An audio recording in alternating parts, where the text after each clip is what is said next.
Have you ever wondered how a man of humble beginnings could rise to become one of the most influential figures in European history? Meet Napoleon Bonaparte, born in 1769 on the island of Corsica to a family of minor nobility. His early life was marked by a burning ambition and an unwavering desire for glory. Aided by a scholarship, he set off for France at the tender age of 9 to receive a military education, a decision that would set the course for the rest of his life. Amidst the turmoil of the French Revolution, Napoleon's strategic brilliance and military acumen began to shine. He swiftly climbed the ranks, his reputation bolstered by decisive victories during the Italian campaigns against the Austrian and Sardinian forces. As France spiraled into political chaos, Napoleon saw an opportunity. In the midst of political chaos, Napoleon seized the opportunity to grasp power. By 1799, Napoleon had his sights set on the helm of the French nation. The country was in the throes of political disarray, a churning sea of chaos and uncertainty. But where others saw turmoil, Napoleon saw opportunity. He orchestrated a swift and decisive coup d'état, toppling the Directory and establishing himself as the first consul of France. This was no mere title. It was a symbol of power, a declaration that Napoleon was now the de facto ruler of France. His ascension to power brought a much-needed stability to a nation weary from the throes of revolution and war. But Napoleon wasn't content with merely steadying the ship. He sought to steer it into a new era. His instrument of change was a series of reforms known as the Napoleonic Code. This comprehensive revamp of the French legal system modernized and unified French law, making it more accessible to the common citizen. It was a monumental achievement, one that still influences French law to this day, but even as he worked to strengthen the foundations of his nation, Napoleon harbored grander ambitions. He turned his gaze beyond the borders of France, envisioning a vast empire stretching across Europe. Over the next decade, he launched a series of military campaigns that would reshape the continent. His crowning achievement came in 1805 at the Battle of Austerlitz. Here, Napoleon led his forces against the combined might of Austria and Russia. The odds were daunting, the stakes impossibly high. Yet Napoleon emerged victorious, his strategic brilliance outshining the combined might of two great powers. This victory was more than just a military triumph, it was a political coup. It confirmed Napoleon's dominance over Europe and earned him the title of Emperor of the French. His decisive victory at the Battle of Austerlitz solidified his dominance and earned him the title of Emperor of the French.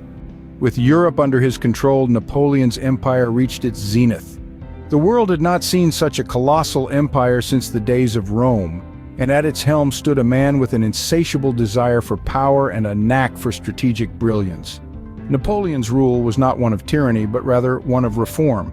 He believed in the ideals of the French Revolution, liberty, equality, and fraternity, and sought to spread these principles throughout his empire.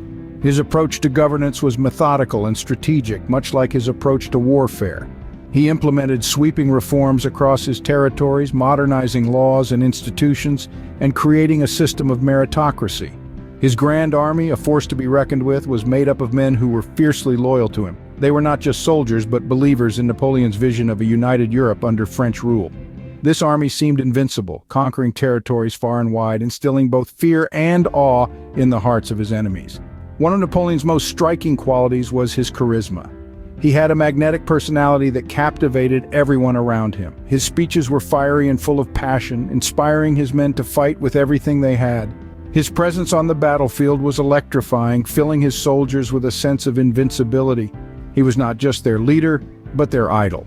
But as they say, power corrupts, and absolute power corrupts absolutely.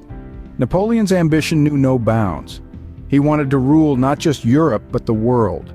His attempts to impose a continental blockade against Britain, known as the Continental System, was an economic warfare strategy designed to cripple Britain's economy. However, it proved to be a double-edged sword, as it also adversely affected the economies of European nations under French control. His ill-fated invasion of Russia in 1812 was perhaps the most glaring example of his overreaching ambition. It was a disastrous campaign that saw the Grand Army decimated by the harsh Russian winter and guerrilla tactics.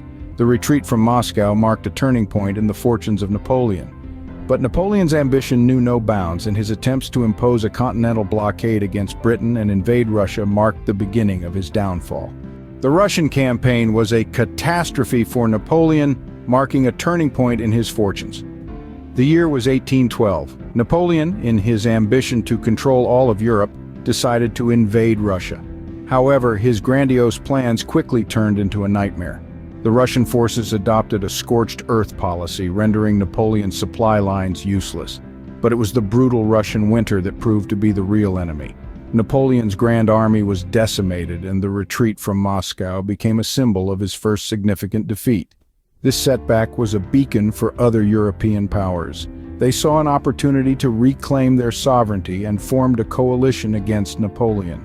This was a united front of nations like Britain, Austria, Prussia, and Russia, all determined to bring an end to Napoleon's reign. The coalition forces launched a series of campaigns against Napoleon, culminating in a string of defeats for the French emperor. Faced with mounting pressure and dwindling resources, Napoleon was forced to abdicate his throne in April of 1814. The man who once held Europe in his grip was now exiled to the small island of Elba in the Mediterranean. However, Napoleon was not a man to accept defeat easily. Even in exile, he planned his return, his mind undoubtedly filled with visions of reclaiming his lost glory. In a twist of fate, Napoleon managed to escape from Elba. He returned to France, rallying his supporters and once again seizing power. But this period, known as the 100 Days, would be short-lived. The coalition forces were quick to respond, leading to the infamous Battle of Waterloo, a battle that would seal Napoleon's fate and mark the end of his reign. However, Napoleon's thirst for power was not yet quenched. Despite his downfall, Napoleon's story was far from over. His return from Elba, his final defeat at Waterloo, and his ultimate exile to St. Helena all form part of the tumultuous narrative of one of history's most influential figures. But that's a tale for another time. In 1815, Napoleon made a daring return to France, staging what became known as the 100 Days. This audacious comeback was nothing short of theatrical. After escaping from his exile on the island of Elba, Napoleon landed on the French coast with a small band of loyal followers. His charisma and reputation were so formidable that the army sent to intercept him instead joined his cause. The French populace, disillusioned with the restored Bourbon monarchy, welcomed Napoleon back with open arms. Once again, he found himself at the helm of the French nation. However, the European powers, alarmed by this unexpected turn of events, formed the Seventh Coalition to quell the Napoleonic resurgence. The stage was set for a decisive confrontation. On June 18, 1815, the armies of Napoleon and the Seventh Coalition, led by the Duke of Wellington and Field Marshal Blucher, clashed at the Battle of Waterloo. It was a fierce and bloody encounter, with both sides suffering heavy casualties. Napoleon, always the master tactician, employed his best strategies, but the combined might of the coalition forces proved overwhelming. Despite a valiant fight, the French army was ultimately defeated.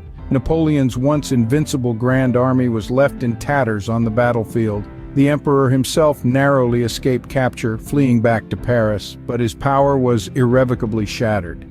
Faced with mounting pressure, Napoleon was forced to abdicate for the second and final time. He was exiled to the remote island of St. Helena in the South Atlantic, where he would spend the last 6 years of his life.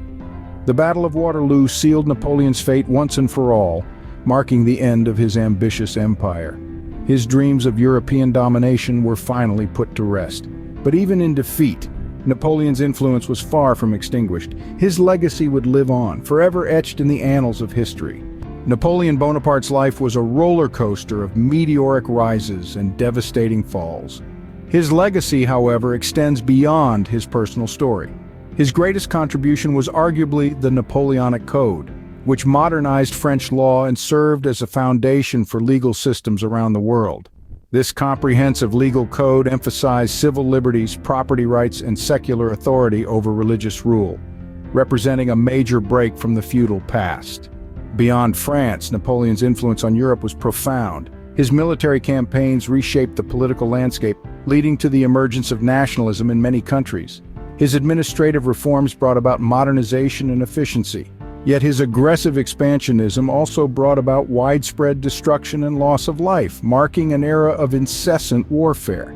In the end, Napoleon's ambition was his downfall, but his impact is undeniable. His story is a testament to the power of individual will, the perils of overreaching ambition, and the enduring influence of visionary leadership. The story of Napoleon Bonaparte serves as a stark reminder of the fleeting nature of power and the indelible mark one man can leave on history.